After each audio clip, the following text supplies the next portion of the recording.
Welcome back to our Arsenal podcast. My name is Cossy. Welcome back to a brand new video. 5 things we learned from Arsenal 1, Crystal Palace 0, Monday night at the Selhurst Park. Not the worst performance in the world, but the worst performance of the weekend from Arsenal and Crystal Palace. I almost dozed off in that game, and I think in the next game against Fulham at the Emirates Stadium, Arsenal need to step up, especially in terms of chance creation and also that kind of fluid mobility. I think the team is really lacking in so many areas, and in this video, we're going to talk about some of the things that I saw in that game. Number one, we need to play our best players in their best positions. Thomas Partey at right back, taking up that Benjamin White role. I don't know what Mikel Arteta is trying to do. I don't know why he's trying to accommodate some players and then leave some players out of position.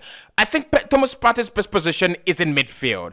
It is either Thomas Partey is playing at the best of the midfield or he's out of the team. I don't know why Mikel is trying so hard to play him at right back. Now, against Nottingham Forest, I like the idea of him playing at right back and then inverting into midfield a lot of the time. In that game against Crystal Palace, he was not inverting into midfield a lot of the time. He was actually playing high up the pitch with Bukayo Saka on the right-hand side. That doesn't make any sense.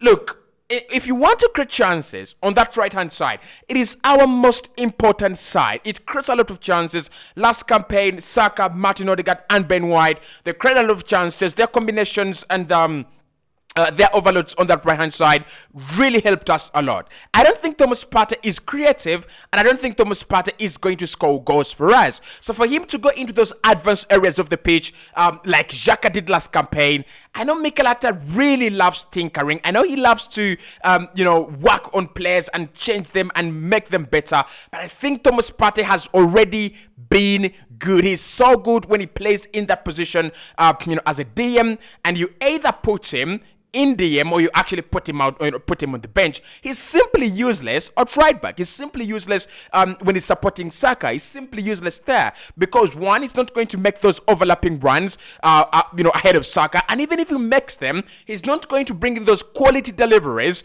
a right back is actually going to provide us with. So if he wants to play with a proper right back, then he can sign Ivan Fresneda, he can sign anyone available on the market, or he can play Tomiyasu in that position.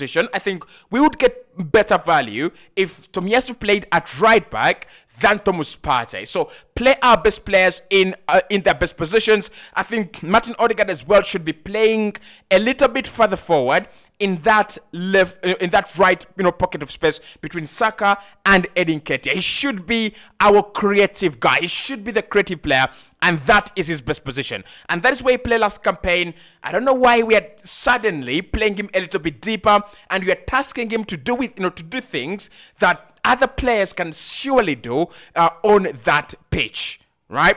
The same thing goes to Gabriel. The same thing goes with Alexander Zinchenko. If you don't have Timber, Zinchenko is your next best left back. Play him in there.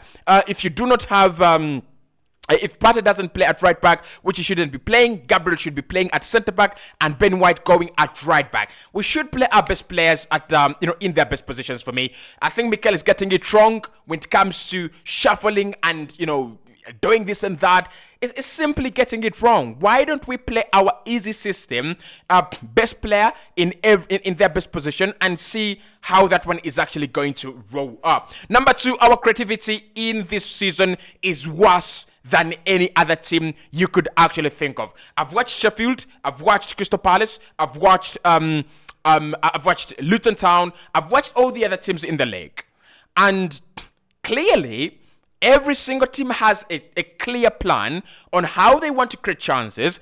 Every single team has a clear plan on how they want to score goals. For Sheffield United, the game I saw against Nottingham Forest for them, they were trying to play that ball long, and they were getting runners on either side of the pitch. For Nottingham Forest, you have Brennan Johnson spinning around the corner, and then the likes of Taiwo Awoniyi and Elanga also bombarding forward, and that means that they will be playing on the transition. With Arsenal, what I don't understand, especially when it comes to creativity, we're not trying to play on transition. We're not trying to be the best transition team in the world, like Erik ten Hag wants Man United to be. But then when we are in possession, we enjoy huge chunks of the ball. We do nothing with them. We do nothing with that position. We're not trying to, penetrate the opponent. We're not trying to, stretch them wide and, do those clearly good things we did last campaign. Where are our goals gonna come from? I think Mikel needs to ask this question before we play our next game. Are we really good enough in the final third? Because when you play against, Bayern Munich, or you play against Real Madrid, it's gonna be different. It's going to be different. You're not going to defend 45 minutes, 20 minutes, and you don't concede. You will surely concede more than one, right? So the question is, when you concede, and I want to see a game where Arsenal concede in the first 10, 20 minutes of the game before we score, right? How are we going to respond? How are we going to really, because it seems that our goals are really coming from very, very far. That could also be a product of Arsenal not playing, Mikel Arteta not playing his best players in their best positions. But the creativity is not there. It is simply not there. 14 shots on goal, 3 on target. It's not good enough. And one of them was a penalty. So it's simply not good enough in the final third. Number 3, Leandro Trossard should start every game. By now, Mikel Arteta should have seen it. The one thing I love about Pep Guardiola, and I'm sorry to talk about Pep, right? But the one thing I love about Pep is simple.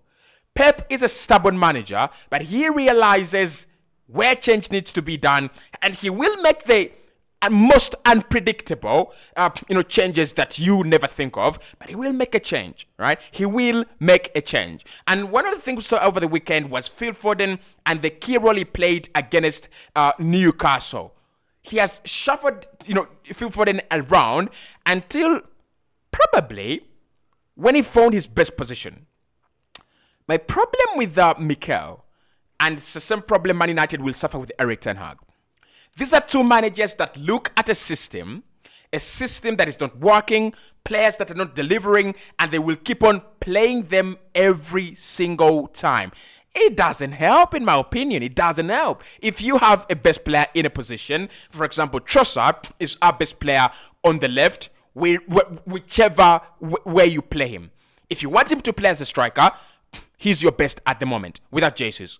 If you want him to play as a left 8 in that midfield, he's the best option. If you want him to play as the left winger, replacing Martinelli, he is the best option.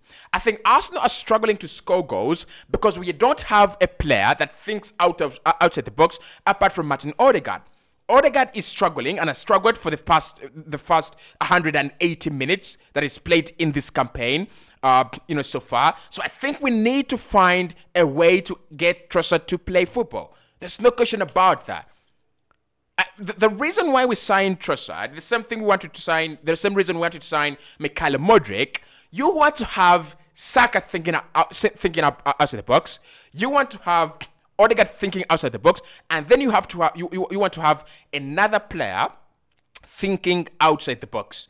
Trossard can surely do that. Mikhail Modric can surely do that as well. So what I don't understand is this. We have a player in Leandro Trossard that is on fire and has been on fire throughout pre-season. We have chosen not to play our best player, but we've chosen to go and struggle in games. Doesn't make any sense. It doesn't make any sense, right? So for me, Mikel has got to go, who is my best player, in which position, and I've got to select them. The bias, I don't even know what he's trying to do. That must stop, and that must stop right away. As simple as that. For me, the next game Trossard doesn't play, and Arsenal don't play well, I'm going to score. I'm going to be absolutely fuming at Mikel Arteta. I'm not Mikel Arteta out. No, don't make a mistake about that. But of course, I'm gonna do a video about him and why his mentality is purely childish. And the next point on this list is Mikel Arteta's substitutions are really annoying. Taking off Julian Timber against Manchester City in the Community Shield, that was a bad decision. That was a wrong decision.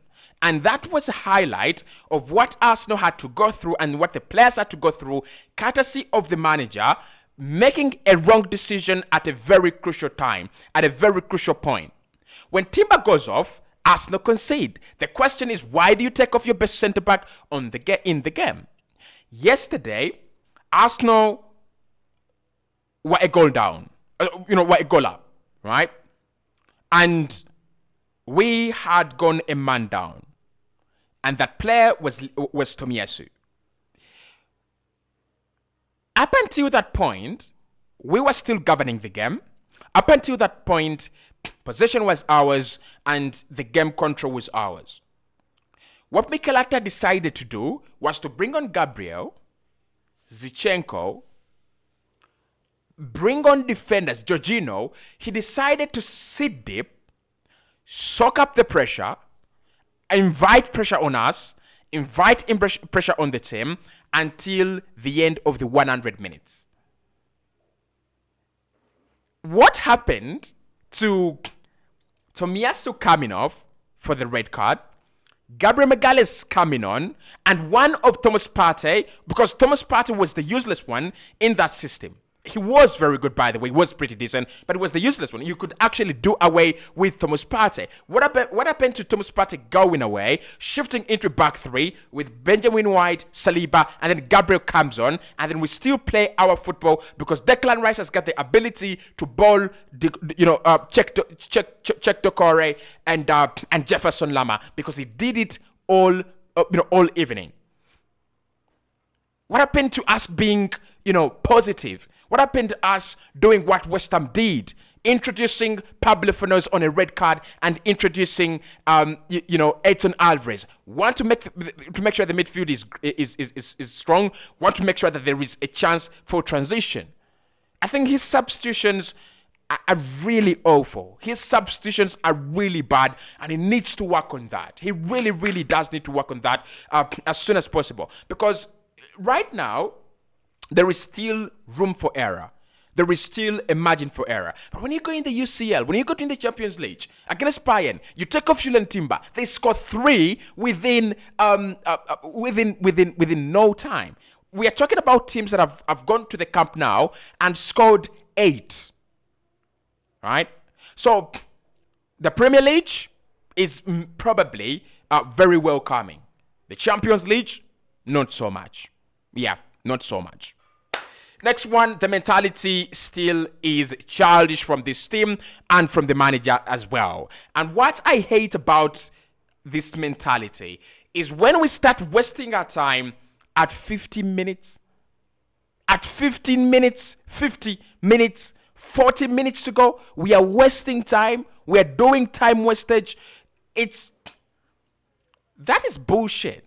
That is one of the worst mentalities you're going to have as a club. Why? Last season, Arsenal started defending against Liverpool at the Anfield at 45 minutes. We were leading 2-1, and we were lucky to walk away with the point.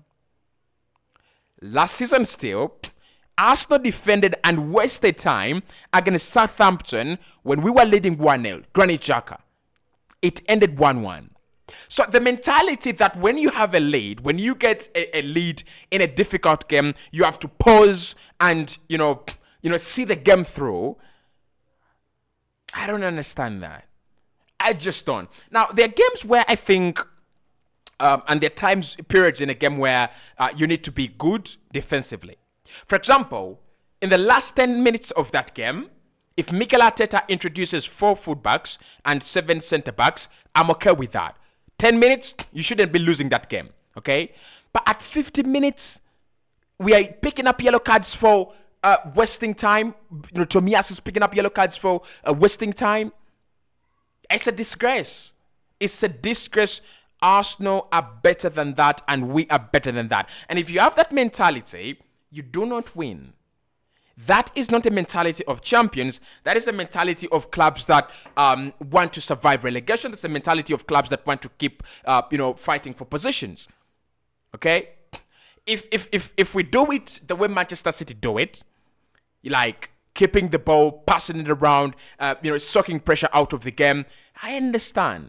But kicking the ball out and taking a long time to, throw in, And that should stop. That should stop. That should have been Crystal Palace doing that. That should not have been Arsenal doing that. So, for me, guys, those are the 5 things I learned. And I think Mikel Arteta has a job to do. It is not over yet. Surely, it's not over yet.